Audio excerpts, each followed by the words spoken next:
In today's video, I'm going to teach you how to open Adobe Acrobat.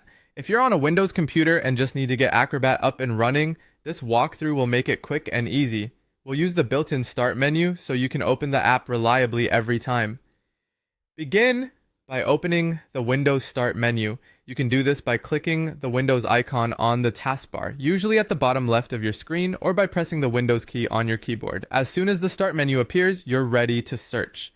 Now simply start typing Adobe Acrobat. You don't need to click anywhere else. The Start menu will automatically switch into search mode as you type.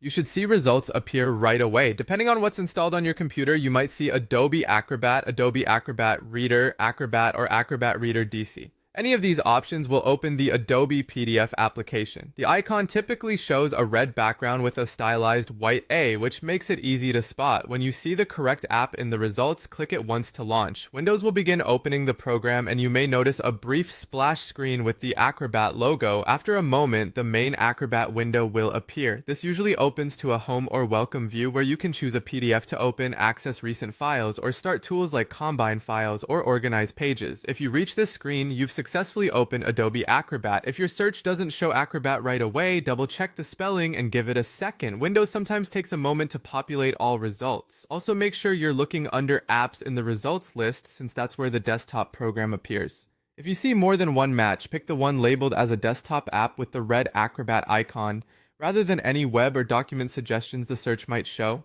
That's all there is to it. Open the Start menu, type Adobe Acrobat, and click the app to launch. This approach works the same whether you prefer the paid Acrobat application or the free Acrobat Reader, and it's consistent across most modern versions of Windows. Once the program is open, you can immediately start viewing PDFs, filling out forms, or using the tools you need. Pause the video if you want to follow along in real time, and replay this section anytime you need a quick refresher.